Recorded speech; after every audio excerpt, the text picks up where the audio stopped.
Jasmine, वो रही हमारी गाड़ी जो हमें आजादी की ओर ले जाएगी। भैया, सनी, सनी! क्या है? हम यह ठीक नहीं कर रहे हैं। मुझे लगता है हमें वापस लौट जाना चाहिए। नहीं, कभी नहीं। मैं वो मास्टर जी और माँ बाबा के पास कभी नहीं जाना चाहता, जो हमें बिल्कुल बुद्धू समझते हैं। बस बहुत हो गया। तुम्हें नहीं लगता? हाँ, तुम बिल्कुल ठीक कह रहे हो। मैं जानता हूँ कि मैं ठीक कह रहा हूँ। बस हम एक बार मुंबई पहुँच जाएं, फिर देखना, मैं इतने पैसे कमाऊंगा कि लोग मेरे बारे में अखबारों में लिखेंगे। फिर सबको पता चल जाएगा कि मेरी योग्यता क्या है। पर हम मुंबई जाके करेंगे क्या? तू फिक्र मत कर, मैं सब संभाल लूंगा। मैंने कभी भी तुझे निराश किया है? चलो चले।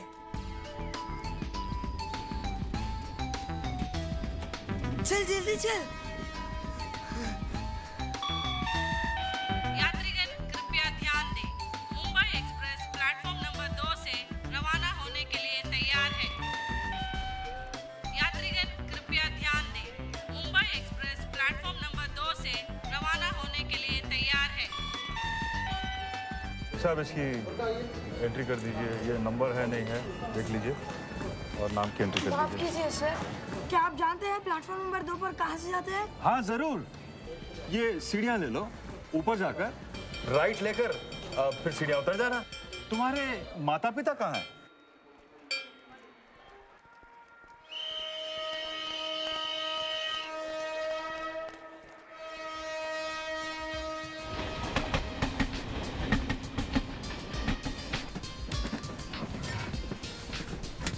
जैस्मिन, यहाँ खाली है। इतनी तेज गाड़ी, इतनी तेज चल रही है।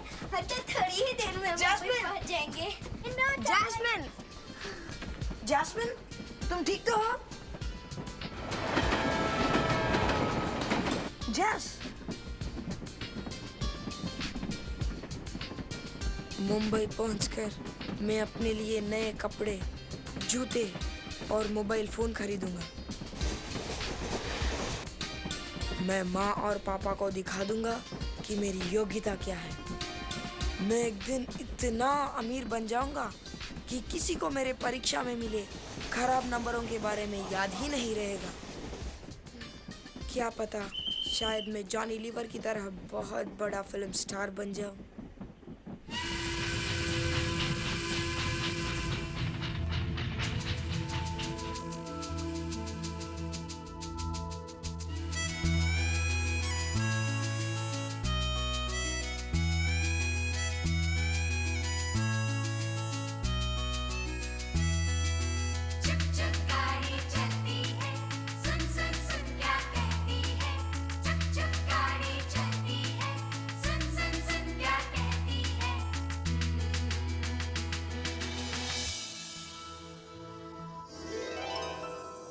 तू जो देखता है तेरा सपना नहीं है, तू जो मांगता है तेरा अपना ही तो है।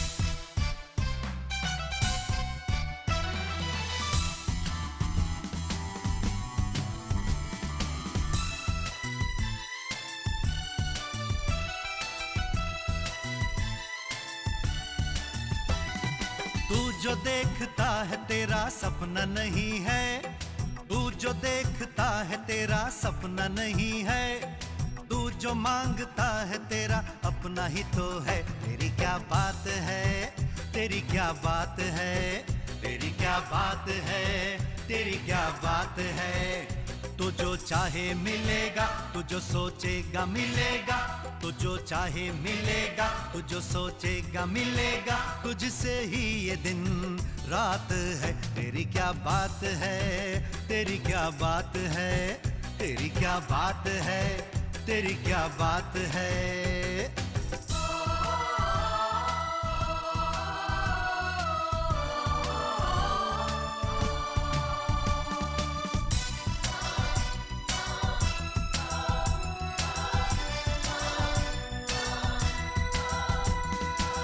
तुझसे मिलने के लिए दुनिया होगी बेचैन, तेरी एक झलक के लिए तरसेंगे नैन। अरे तुझसे मिलने के लिए दुनिया होगी बेचैन, तेरी एक झलक के लिए तरसेंगे नैन। मम्मी पापा तुझसे कहेंगे तू उनकी जान, बड़ा होकर तू बनेगा उनकी पहचान। तेरी क्या बात है, तेरी क्या बात है, तुझे सब प्यार करेंगे क्योंकि तू बिंदास है। तेरी क्या बात है, तेरी क्या बात है, तेरी क्या बात है, तेरी क्या बात है। भैया उठिए, भैया मुझे भूख लगी है। भैया उठिए, भैया उठ।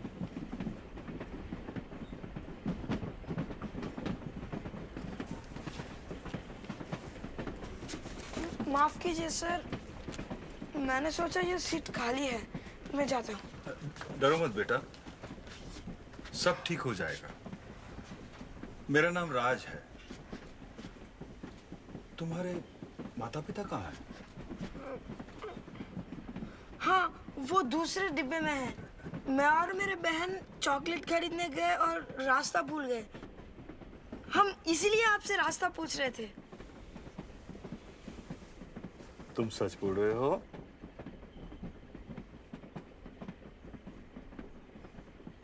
घबराओ मत बेटा, मुझ पर विश्वास करो। मुझे तुम्हारी पूरी कहानी सुननी है। इस बार सब सच सच बताओ।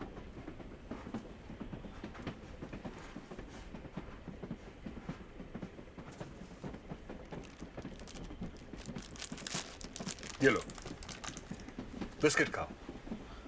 ले लो, तुम भी लो।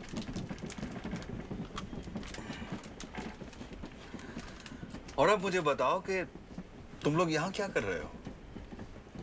मेरा नाम सन्नी कुमार है और ये मेरी बहन जैस्मिन कुमार है।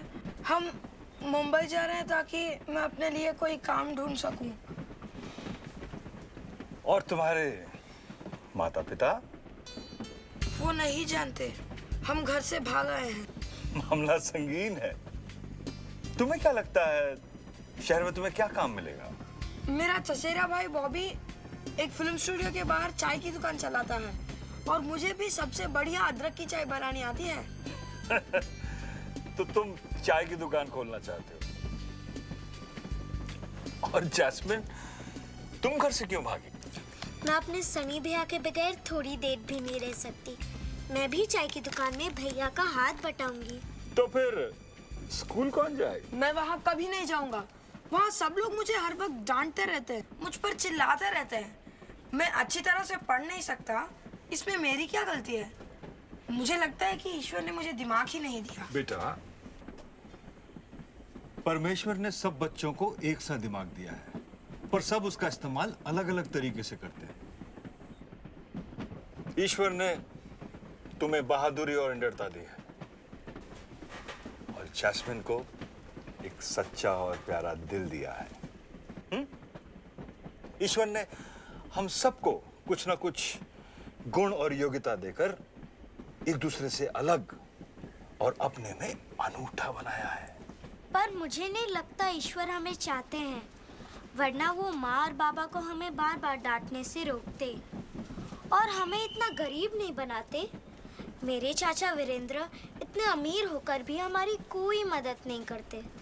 मैं बस ये जानता हूँ कि मैं मुंबई पहुंचकर साबित कर दूंगा कि मेरी भी कोई अहमियत है। मैं अमीर बनूंगा और मेरा भी नाम होगा। अच्छा, तो तुम्हें लगता है कि मशहूर और अमीर होने से तुम लोगों को अपनी अहमियत दिखा सकते हो? हाँ बिल्कुल। और अगर मैं तुम्हें कहूं कि तुम्हें कुछ साबित करने की जरूरत नहीं है तो? मैं ये जानता हूँ कि मुझे ये साबित करना होगा। हमें मुंबई पहुंचने में बहुत देर है। मैं तुम्हें एक कहानी सुनाता हूं, उसके बाद तुम तय करना कि तुम क्या सोचते हो। थैंक यू अंकल राज, आप बहुत अच्छे हैं। ये मेरा सौभाग्य है। ये कहानी उस ईश्वर की है जो हमें बहुत चाहता है। उसने हम सबको किसी मकसद से बनाया है। वो हम सब की बहुत कद्र करता है। तो सुनो, संसार की शुरुआत में सच्चे परमेश्वर ने सब कुछ बनाया।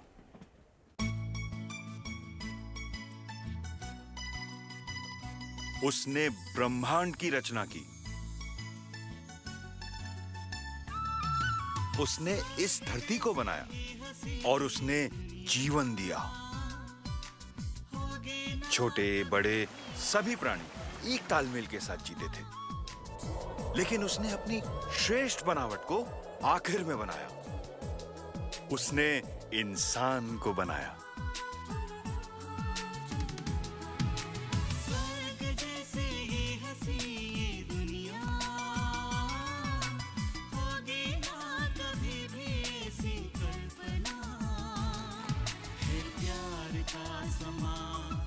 हमें बनाया ताकि हम उसके साथ दोस्ती कर सकें।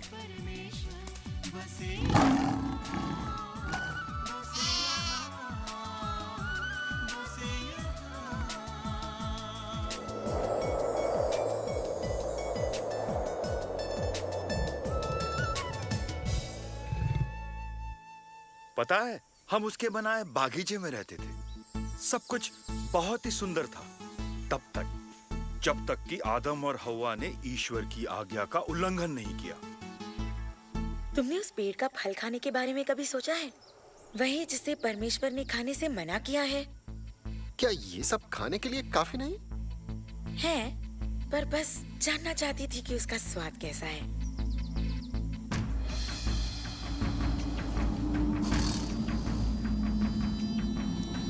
क्या सचमुच परमेश्वर ने कहा कि बाग का कोई फल मत खाना? नहीं, हम हर पेड़ का फल खा सकते हैं, पर परमेश्वर ने कहा तुम उस पेड़ का फल मत खाना जो बाग के बीचों बीच है, ये वाला। और तुम उसे छूना भी मत, वरना मर जाओगे। तुम मरोगे नहीं। परमेश्वर ये जानता है कि अगर तुमने ये फल खा लिया तो तुम्हारी आंखें खुल जाएंगी। तुम परमेश्वर जैसे बन जाओगे, अच्छे और बुरे को जानने वाले। हव्वा,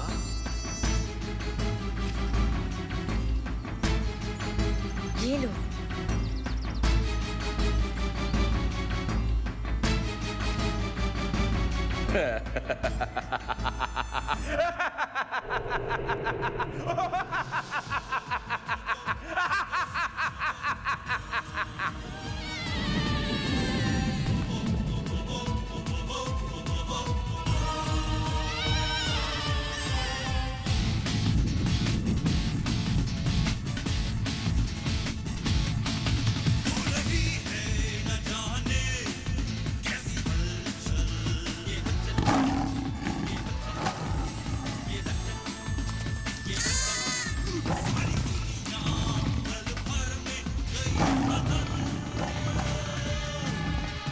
ईश्वर की आज्ञा का उल्लंघन करने की वजह से हम उससे दूर हो गए।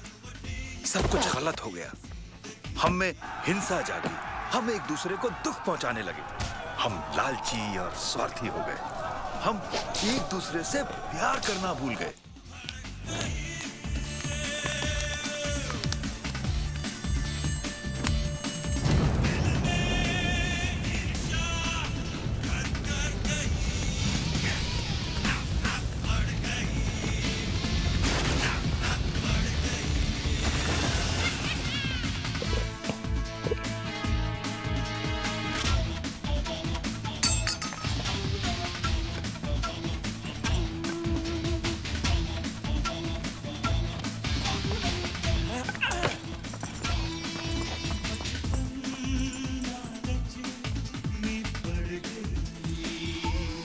पर ईश्वर हमें इतना प्यार करते हैं कि वो हमें उनकी ओर वापस ले जाना चाहते थे। इसीलिए उन्होंने अपने बेटे को भेजा, जिसका नाम था यीशु।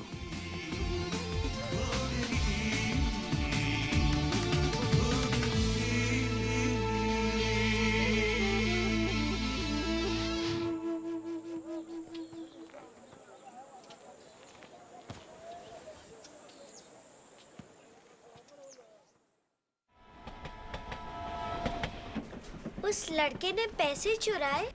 हाँ, गलतियां हम सब करते हैं। तुम्हें वो बागीचे वाला सांप याद है? वो आज भी हमें गलत काम करने के लिए उकसाता है। परमेश्वर हमें माफ करना चाहते हैं, इसलिए उन्होंने अपने पुत्र को भेजा। पूरी कहानी सुनकर ही बात तुम्हारी समझ में आएगी। अंकल, क्या आप जानते हैं मुंबई पहुंचने में और कितनी देर है? तुम फिक्र मत करो, हमारे पास बहुत समय है कहानी सुनने के लिए। यीशु जो ईश्वर का बेटा था, मनुष्य बनकर हमारे बीच आया। मरियम नाम की एक लड़की की कोख से उसका जन्म हुआ। मरियम और उसके पति यूसुफ ने यीशु को अपने बेटे की तरह पाला।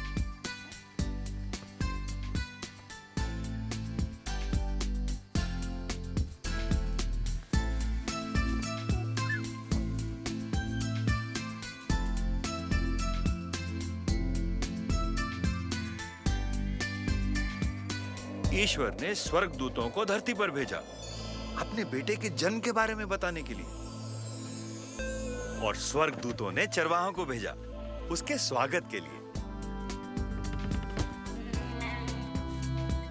ये सच है, जो स्वर्गदूत ने कहा वो सच है। जब बालक बड़ा हुआ तब उसे बपतिस्मा दिया गया, और जब उसे बपतिस्मा दिया जा रहा था तब स्वर्ग से एक आवाज सुनाई दी, ये मेरा बेटा है जिसे मैं बेहद चाहता हूं, इससे मैं बहुत खुश हूं।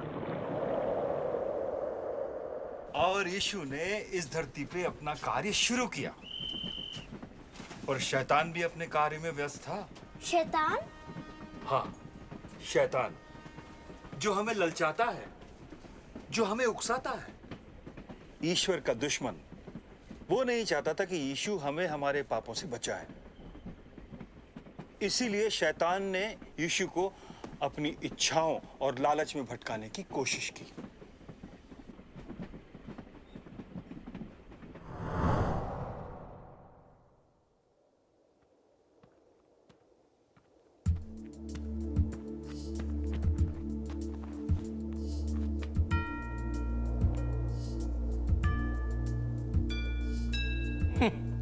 परमेश्वर का बेटा 40 दिन बिना खाए उपवास और प्रार्थना।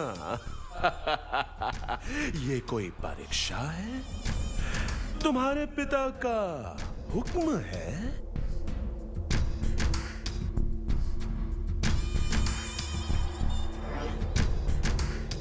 भूख लगी है? हाँ? अगर तुम परमेश्वर के बेटे हो तो इस पत्थर से कहो कि ये रोटी बन जाए। ये लिखा है कि मनुष्य सिर्फ रोटी से ही नहीं बल्कि परमेश्वर के मुख से निकले वचनों से जीवित रहेगा।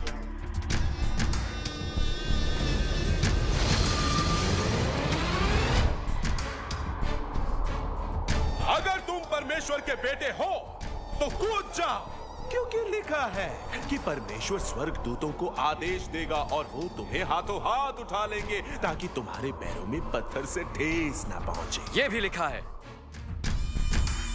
परमेश्वर की परीक्षा लेने की कोशिश मत करना।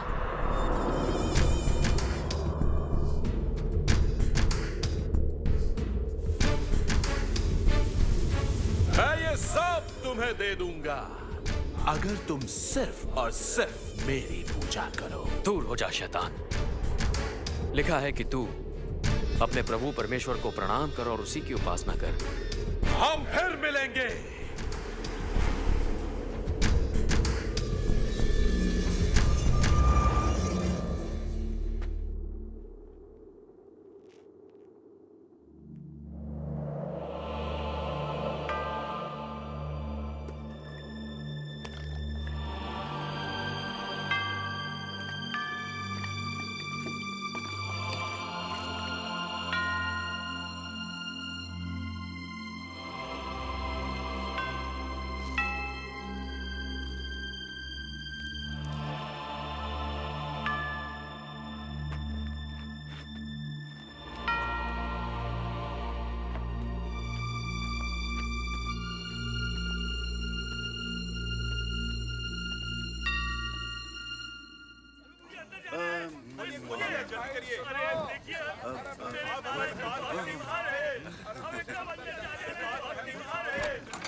मैं देख सकता हूँ, यीशु ने मेरी आंखें ठीक की। मैं सब देख सकता हूँ। मैं अंधा था पर अब देख सकता हूँ। अब कल आना। माफ करो, अब कल नहीं। लगता है लोग इस चमत्कारी से खुश हैं। हाँ, इसकी शोहरत दिन ब दिन बढ़ रही है। वो अच्छा आदमी है। निकोदेमस, वो हमें से नहीं है।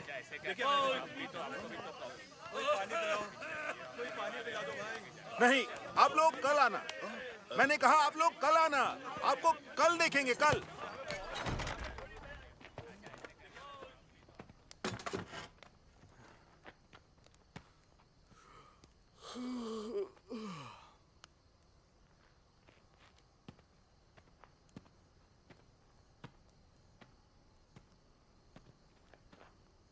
शुक्रिया यूहन्ना।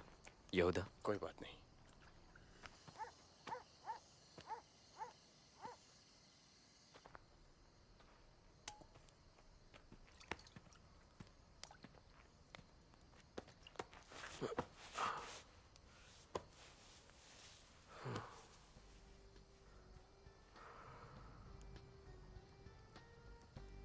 यीशु, यीशु, यीशु।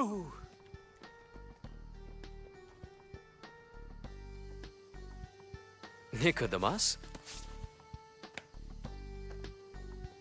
यहाँ अंधेरे में क्या कर रहे हैं आप? यीशु, जरूर तुम्हें परमेश्वर ने भेजा है, वरना तुम ये चमत्कार नहीं कर पाते। अगर कोई नए सिरे से जन्म ना ले तो वो परमेश्वर का राज नहीं देख सकता। पर एक इंसान दोबारा कैसे जन्म ले सकता है? सुनिए, लोग बच्चे के शरीर को जन्म देते हैं, पर सिर्फ परमेश्वर की दी हुई आत्मा उसमें जान डाल सकती है। पर ये कैसे हो सकता है? परमेश्वर को इस दुनिया के लोगों से इतना प्यार है कि उसने अपना बेटा भेजा, ताकि जो भी उस पर विश्वास करेगा वो अमर जीवन पाएगा और उसकी आत्मा कभी नहीं मरेगी।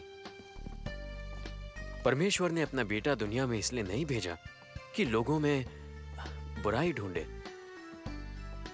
उसे लोगों को बचाने भेजा है। जो लोग सच्चाई की जिंदगी नहीं जीते, उन्हें उजाले से ज्यादा अंधेरा पसंद होता है,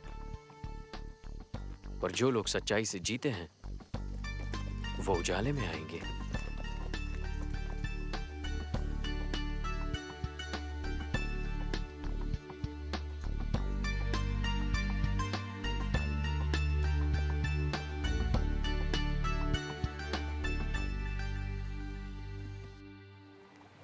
कहा जाता है कि पड़ोसी से प्यार करो और दुश्मन से नफरत।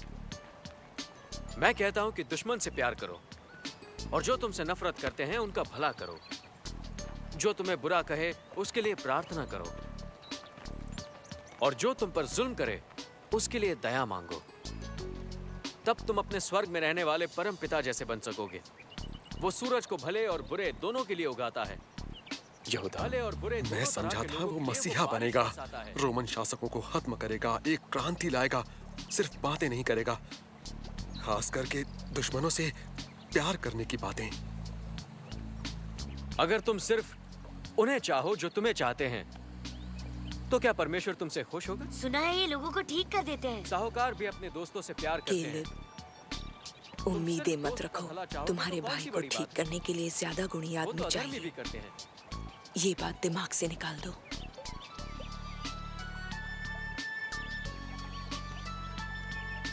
दूसरों से वैसा ही सलूक करो जैसा तुम अपने लिए चाहते हो।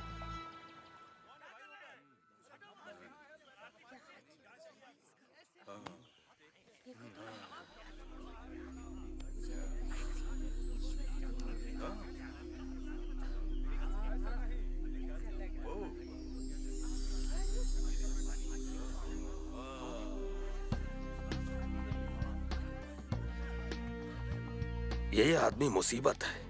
ये खुद को परमेश्वर समझता है। याकूब, कोई बात नहीं। आज लोग हमारे बजाय इसकी बात सुन रहे हैं। ये वक्त गुजर जाएगा।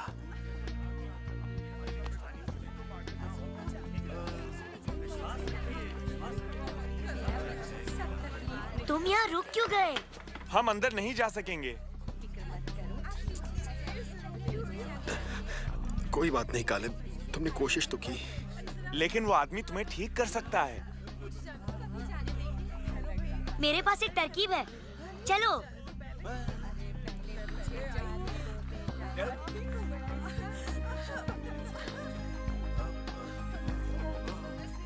मेरा बच्चा ठीक हो गया।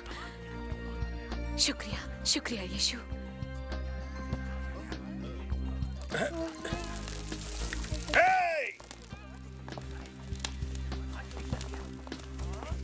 तुम छत पर ये क्या कर रहे हो? कोई बात नहीं पतरस, देखो।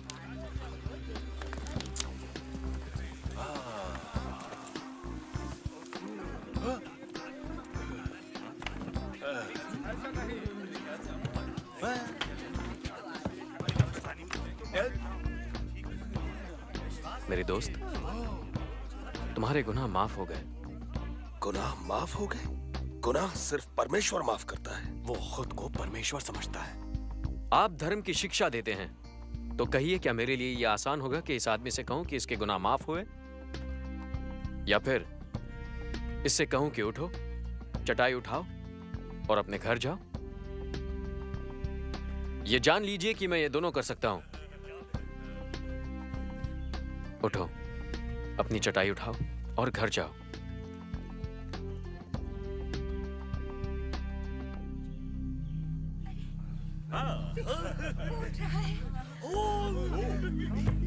सालों से बीमार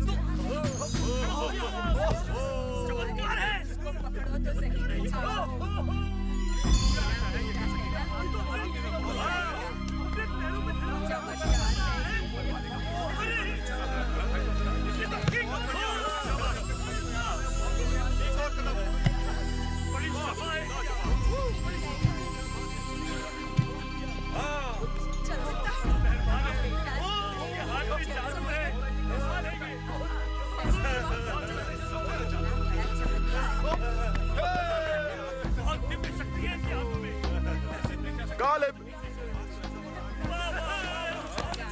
विश्वास नहीं हो रहा, कितना अच्छा लग रहा है। कमाल हो गया।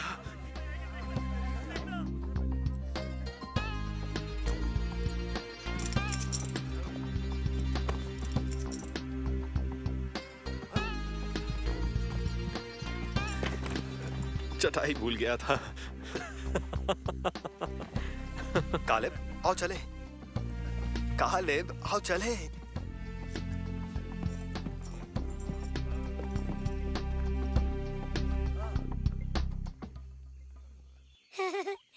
वो हमें नीचा दिखा रहा है। इस बार मैं तुमसे सहमत हूँ याकूब। हमें इससे छुटकारा पाना होगा। छुटकारा पाने से क्या मतलब? मेरा मतलब है कि हम उसे हटा देंगे, हमेशा के लिए। अच्छा, हाँ, मैं मतलब समझ गया। अरे रुको तो। माँ कितनी खुश होगी। मैं अंदर जाकर उन्हें हैरान कर दूंगा।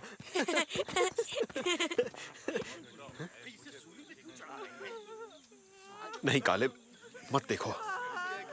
रोम के सिपाही किसी मुजरिम को सूली पर चढ़ा रहे हैं। हम पिछले रास्ते से घर चलेंगे। बेन्यामिन, बोलो। क्या वो चोरी के लिए भी सूली पर लटका सकते हैं? मुझे नहीं पता। रोम के सिपाही तो जो भी चाहें कर सकते हैं।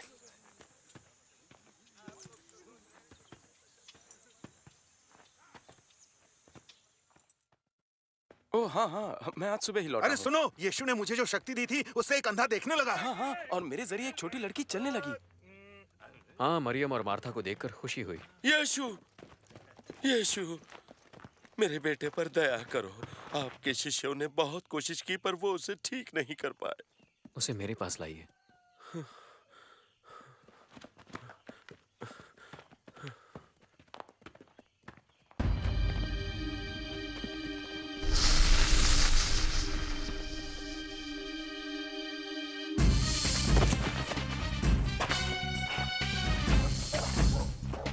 इसकी ये हालत कब से है?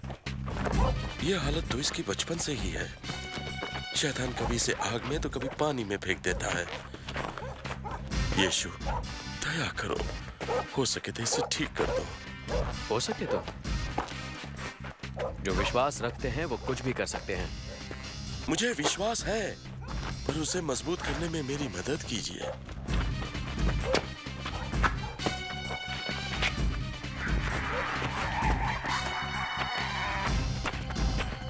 मैं तुम्हें हुक्म देता हूं कि इसे छोड़ दो और दोबारा इसे परेशान मत करना।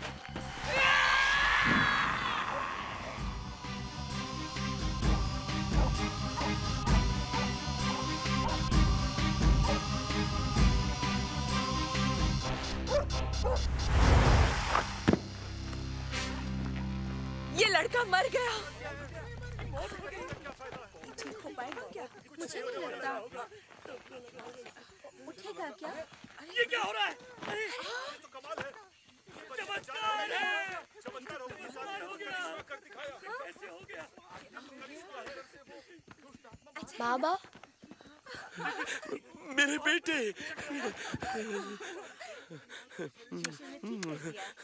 मेरा बेटा। तो क्या यीशु शैतान से भी ज्यादा शक्तिशाली थे? हाँ, ये सच है। यीशु की शक्ति अपार है। वो हम सबसे प्यार करते हैं। वो हमें मुक्ति दिलाना चाहते हैं, ठीक उस छोटे लड़के की तरह। पर हर कोई यीशु को पसंद नहीं करता था। कुछ लोग यीशु को बहुत बड़ा संकट मानने लगे थे और इसीलिए उन्होंने यीशु के खिलाफ षड्यंत्र रचना शुरू कर दिया। पर यीशु ने दूसरों के विचारों से अपना कार्य प्रभावित होने नहीं दिया, क्योंकि वो जानते थे वो कौन है और इसीलिए वो किसी का भी सामना कर सकते थे।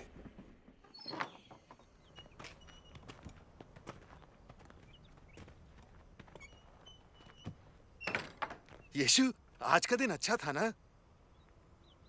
हाँ, अच्छा था। मुझे गद्दारी से किसी और के हवाले कर दिया जाएगा।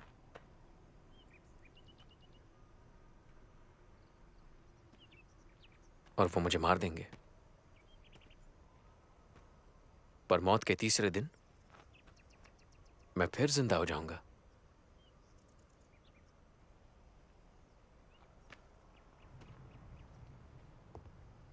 इसका क्या मतलब? मुझे नहीं पता, पर ऐसा होगा क्यों? आप त्योहार मनाने यरूशलेम आए हैं, तो ये देखिए। ऐसे थोड़ी होता है। देखो, ऐसा नहीं चलेगा। मैं कहता हूँ मुसीबत बढ़ने से पहले उसे मार देना चाहिए। हमें रुकना चाहिए। इतनी जल्दबाजी अच्छी नहीं। नहीं, अभी बहुत इंतजार कर चुके। हम किसी को ऐसे ही नहीं मार सकते। और कोई रास्ता नहीं।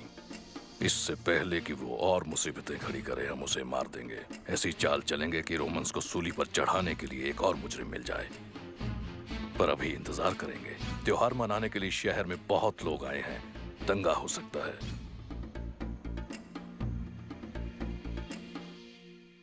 वो सब जिन्हें मुझ पर विश्वास है, उन्हें उस पर भी विश्वास है जिसने मुझे भेजा है। क्या जिसने मुझे देखा है, उसने मुझे भेजने वाले को देखा है। मैं इस दुनिया में उजाला बनकर आया हूं। जिन्हें मुझ पर विश्वास नहीं है, वो अंधेरे में रहेंगे।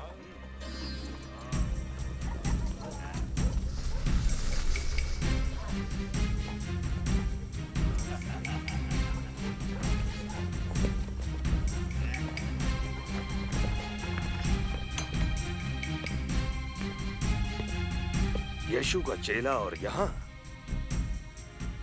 क्या सेवा करें हम तुम्हारी? मुझे कितने पैसे दोगे अगर मैं यीशु को तुम्हारे हवाले कर दूं? तुम कर सकोगे?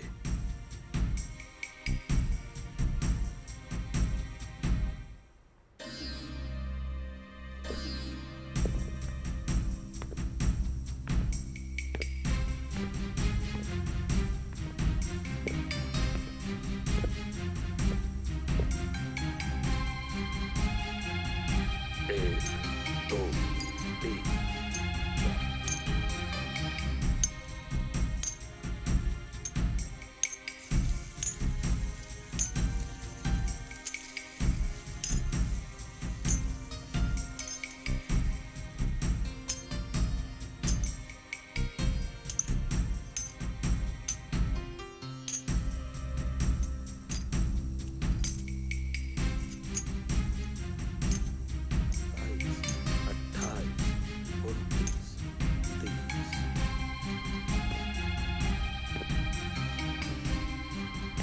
सही वक्त आने पर मैं आपको बता दूंगा।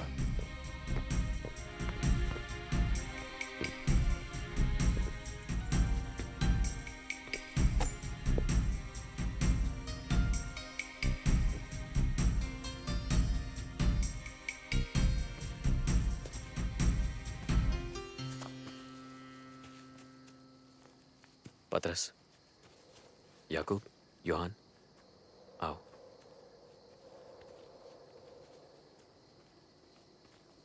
तुम यहीं रुको।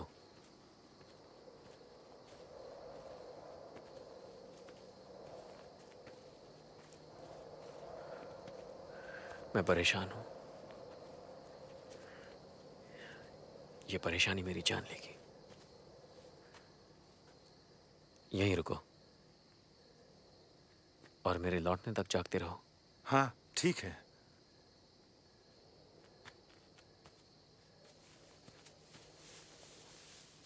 ये सब हो क्या रहा है? मुझे नहीं पता, पर मैंने उन्हें इतना परेशान पहले कभी नहीं देखा।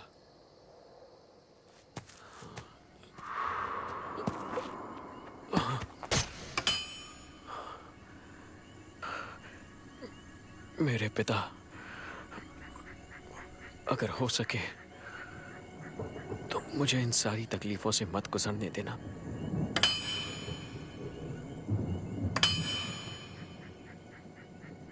वही करना जो आप चाहते हैं, ना कि जो मैं चाहता हूं।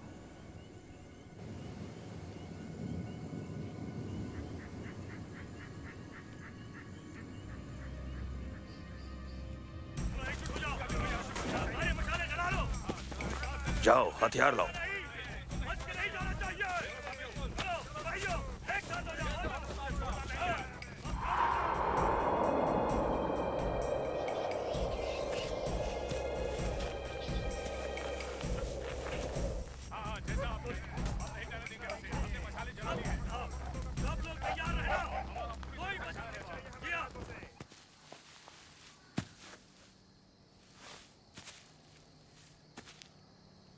मेरे लौटने तक तुम लोग जाग नहीं सकते थे?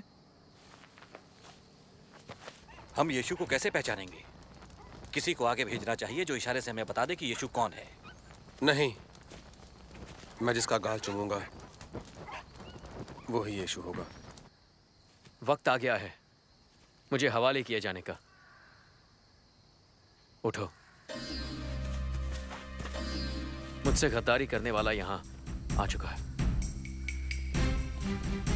वो उसे गिरफ्तार करने आ रहे हैं। हमें कुछ करना चाहिए।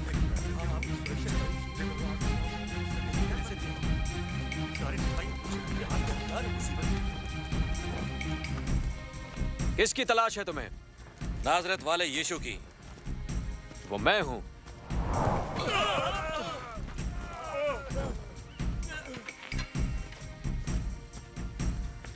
किसकी तलाश है तुम्हें? नाजरत वाले यीशु की। मैंने कहा कि वो मैं हूं। जब तुम्हें मेरी तलाश है तो बाकियों को यहां से जाने दो।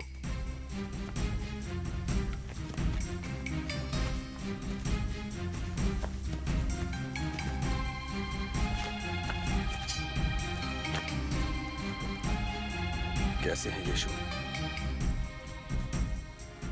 क्या मुझे चूम कर धोखा दोगे?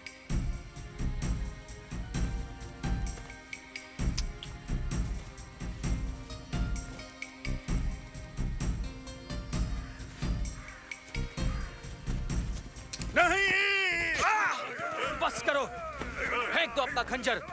जो हिंसा के सहारे जिएंगे वो हिंसा से ही मरेंगे। मैं वो तकलीफें उठाऊंगा जो मेरे पिता ने लिखी हैं।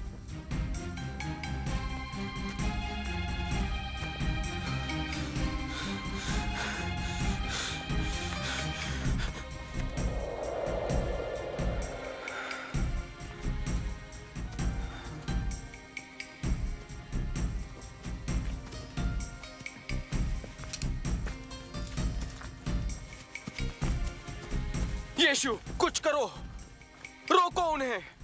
क्या तुम नहीं जानते कि अगर मैं कहूं तो मेरे पिता स्वर्गदूतों की 12 फौजें भेज सकते हैं, मगर वो कैसे होगा जो उन्होंने लिखा है?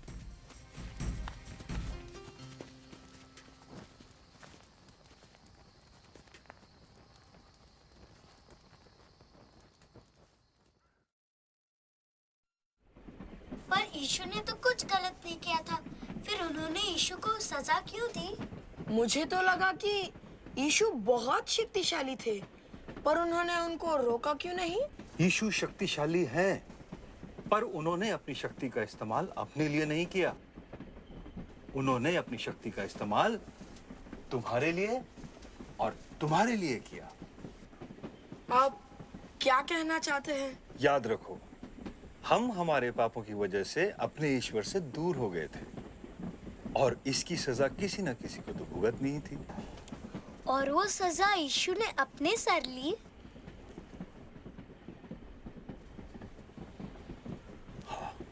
तो उन्होंने कैसे सजा पाई? उन दिनों लोगों को क्रूज पे चढ़ा के मार दिया जाता था। और उन्होंने यीशु के साथ भी यही किया।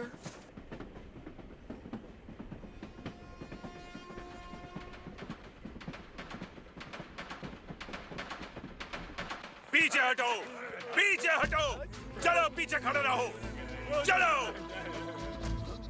चलो, चलो, चलो।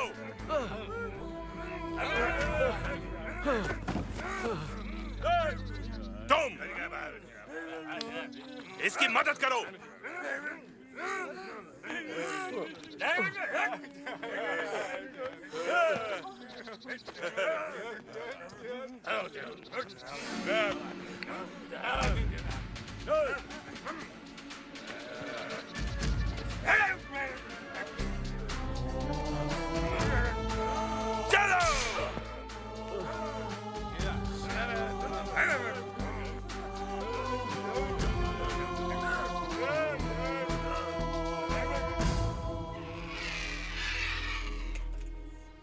पहले इन दो चोरों को ले लो और इस यीशु को आखिर में रखना।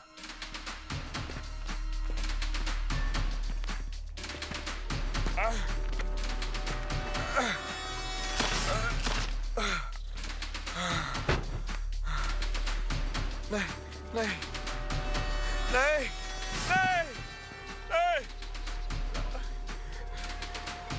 नहीं।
मेरे पिता, इन्हें क्षमा कर देना।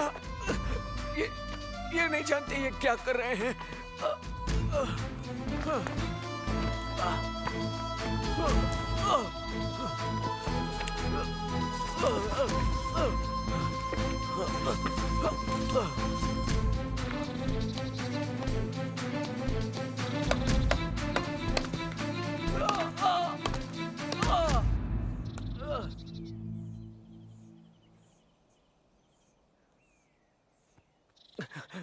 मेरे पिता परमेश्वर, मुझसे मुंह क्यों मोड़ लिया? तुम परमेश्वर के बेटे हो ना, फिर बचाओ खुद को और हमें भी। तुझे परमेश्वर का डर नहीं, हम अपने जुर्म की सजा भुगत रहे हैं, पर इन्होंने तो कुछ भी नहीं किया। मुझे याद रखना, जब आपका राज आए। वचन देता हूं कि आज तुम स्वर्ग में रहोगे मेरे साथ।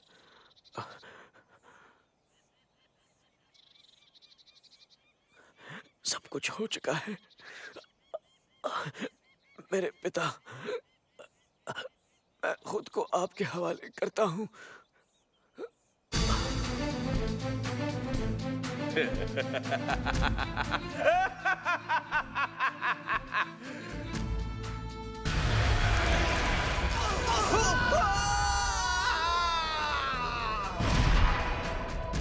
सिपाही, देखो ये मर चुका है या नहीं। जी।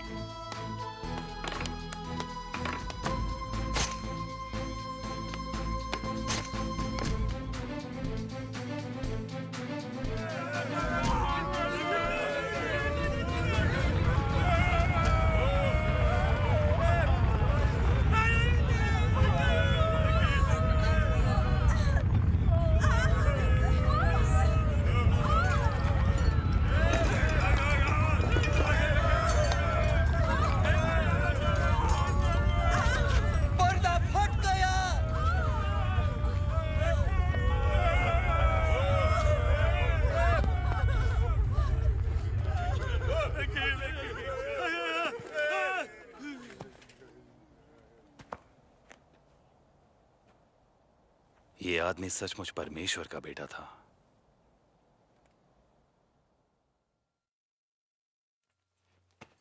यह पायलट की अनुमति है शरीर लेने के लिए।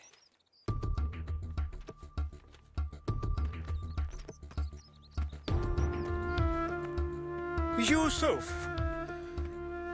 यूसुफ, रुको, मैं मदद करता हूँ। तुम निकोदेमस, तुम सबको बताना चाहते हो कि तुम इनके मानने वालों में से हो। वो मेरे साथ जो भी सुलूक करे, मुझे परवाह नहीं। दर्द सहा, क्या क्या किया, जान भी तुमने दिया। दर्द सहा, क्या क्या किया, जान भी तुमने दिया। देखते रह गए हम, कुछ भी ना कर सके हम। हो गई कैसी खता।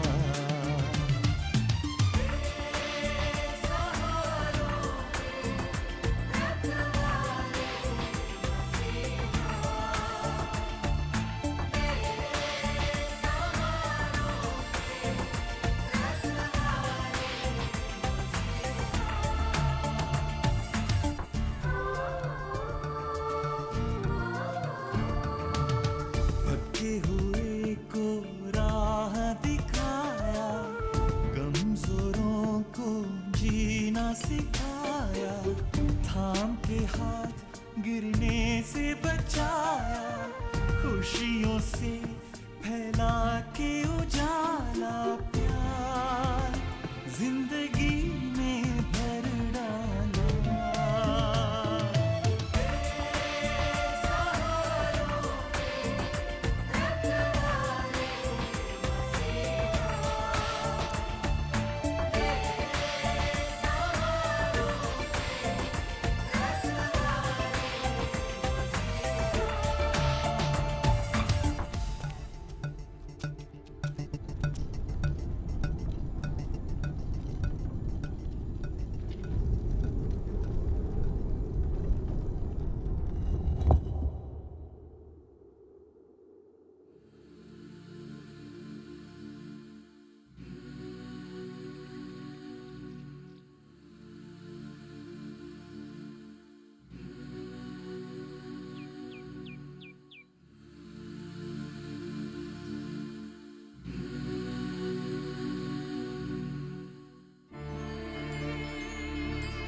हमें इसी बात का डर था।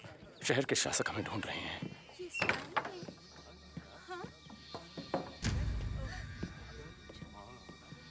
मैं कब्र पर गई थी। वहाँ वो पत्थर हटा हुआ था। वहाँ पर एक स्वर्गदूत भी था और स्वर्गदूत ने कहा कि यीशु मृतकों में से जी उठे हैं, ठीक जैसा उन्होंने कहा था। स्वर्गदूत कहे या आदमी, मरने के बाद कोई जिंदा नहीं हो सकता। कैसे हो? देखो उनका भूत। क्यों डर रहे हो तुम लोग? तुम्हें कोई शक है? देखो मेरे हाथ, मेरे पैर, और देखो कि मैं कौन हूं। भूतों के पास मेरी तरह शरीर नहीं होते। तुम्हारे पास खाने को कुछ है?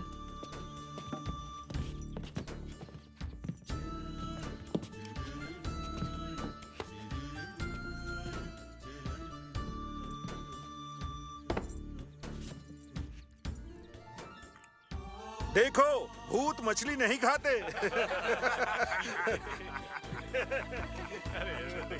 ये सब क्यों हुआ? और आप जिंदा कैसे हैं? धर्मशास्त्र में लिखा था कि मैं दुख उठाऊंगा और 3 दिन बाद मृतकों में से जी उठूंगा।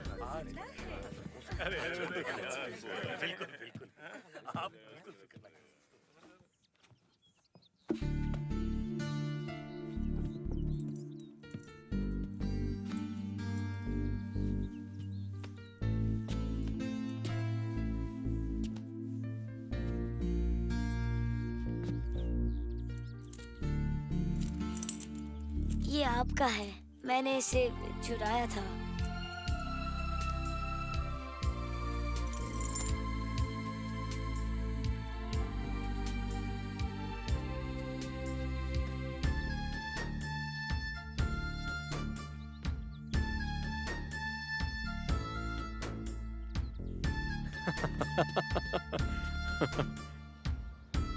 ये भी लिखा है कि चारों तरफ हर एक से ये कह दो कि जो भी मुझे अपनाएगा उसकी आत्मा कभी नहीं मरेगी, वो मेरे साथ स्वर्ग में रहेगा।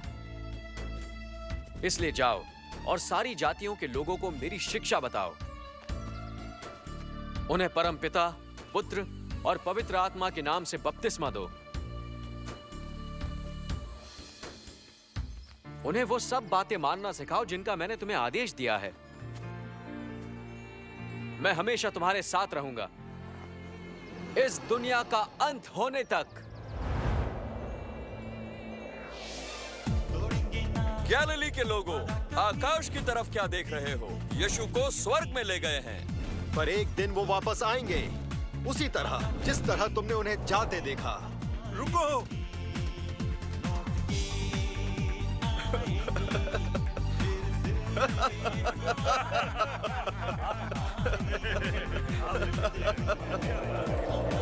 क्या बात है!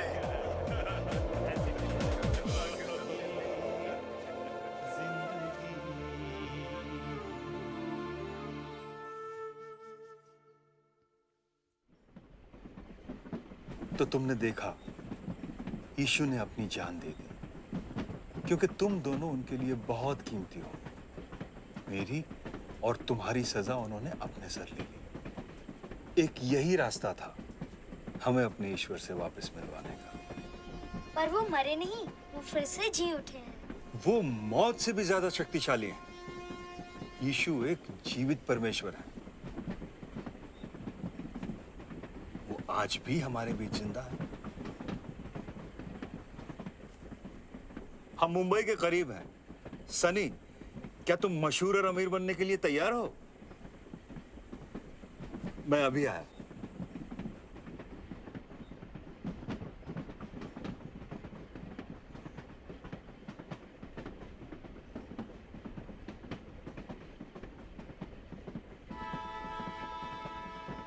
जैस्मिन, मुझे लगता है हमें घर वापस लौट जाना चाहिए।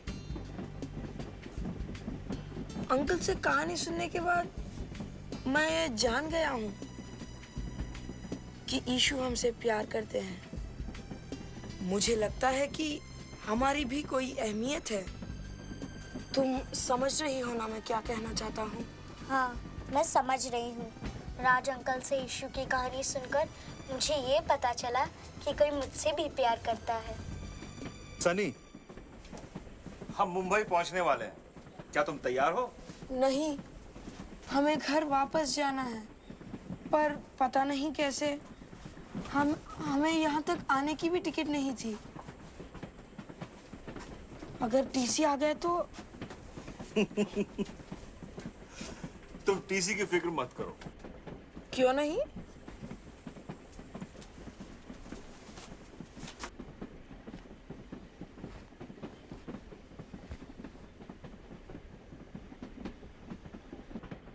मैं ही टीसी हूं और मैंने खुद तुम्हारे टिकट के पैसे भर दिए हैं। सच? ये तो उसी तरह है जैसे यीशु ने हम सब की गलतियों की कीमत चुकाई। बिल्कुल सच। और मैं तुम्हें खुद लेके जाऊंगा वापस। तो हमें यीशु के बारे में और कुछ बताइए। यीशु के दिल में तुम्हारे लिए बहुत अहमियत है। इसलिए नहीं कि तुम क्या करते हो या नहीं करते, बल्कि इसलिए कि ईश्वर ने अपने समान तुम्हारी रचना की है। तुम जैसे भी हो वो तुम्हें चाहते हैं और इसीलिए उन्होंने मौत को भी गले लगा लिया ताकि तुम उनके साथ रह सको।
सनी और जैस्मिन अपने माता पिता की आकांक्षाओं को तुच्छ समझते थे। उन्हें लगा कि दौलत और शोहरत कमाकर वो महत्व और मुकाम हासिल कर लेंगे, इसलिए वो घर छोड़कर मुंबई भाग गए, ये सोचकर कि मुंबई पहुंचकर वो अमीर और मशहूर बन जाएंगे, फिर उन्हें सारी खुशियां हासिल हो जाएंगी।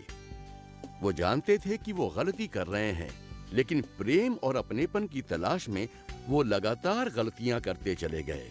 सौभाग्य से सनी और जैस्मिन के जीवन में अंकल राज आते हैं। ये जानते हुए कि दोनों गलती कर रहे हैं, अंकल राज उनकी मदद करते हैं। हालांकि उनके पास सजा देने का अधिकार है, पर वो उनकी गलती का जुर्माना भरकर उन्हें क्षमा करने का फैसला करते हैं ताकि उन्हें वापस उनके माता पिता के पास ले जा सकें। सनी और जैस्मिन की तरह आप भी एक सफर कर रहे हैं। जिंदगी के इस लंबे सफर में आप और मैं प्रेम और अपनापन हासिल करना चाहते हैं। प्रेम, अपनापन और शोहरत की लालसा में हम वो कर बैठते हैं जो सही नहीं है, और ऐसा करते हुए हम स्वर्ग में बसे अपने उस परम पिता से दूर हो जाते हैं जो हमारी सारी जरूरतें पूरी कर सकता है, हमारी प्रेम और अपनेपन की जरूरत भी। दोस्तों, सनी और जैस्मिन ने महसूस किया कि जीवन में सब कुछ तब तक ठीक नहीं हो सकता जब तक हम अपनी गलतियों को पूरी तरह छोड़कर प्रभु यीशु की प्रस्तावित क्षमा को स्वीकार न कर लें।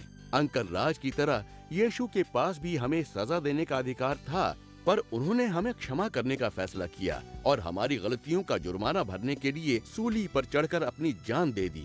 ऐसा करके यीशु ने हमारे लिए स्वर्ग में जगह बना दी। क्या आज आप भी जीवन का सफर कर रहे हैं? वो सफर जिसमें हर पल है डर, बेचैनी और ये भी पता नहीं कि कल क्या होगा, न ही ये जानते हैं कि मरने के बाद आप कहाँ जाएंगे। तो मेरे दोस्तों, आज मैं आपसे कहना चाहता हूँ कि आपका परम पिता परमेश्वर आपसे प्रेम करता है, वो आपसे खुश है और आपसे संबंध रखना चाहता है। आपको सिर्फ इतना करना है कि आप अपनी की हुई गलतियों से दूर हो जाएं और उसे अपने दिल में बसा लें। अगर आज आप उसके प्रेम, अपनेपन और क्षमा का अनुभव करना चाहते हैं, तो क्या आप कृपा करके मेरे साथ ये प्रार्थना करेंगे? हे प्रभु यीशु, मैं अपने पापों के लिए क्षमा चाहता हूँ और आपका आभारी हूँ कि आपने कैलवरी की सलीब पर चढ़कर मेरे पापों का जुर्माना भरा। कृपया मुझे पवित्र करके अपना बना लीजिए। मैं आज से सिर्फ आपके लिए जीना चाहता हूँ और मैं आभारी हूँ कि आपने मुझे अपना लिया। यीशु के नाम पे मैं ये प्रार्थना करता हूँ। दोस्तों, अगर आज आपने ये प्रार्थना कर ली है तो आप परमेश्वर के अपने बन गए हैं और अब वो आपके दिल में रहेगा और मृत्यु के बाद आप सदा स्वर्ग में रहेंगे।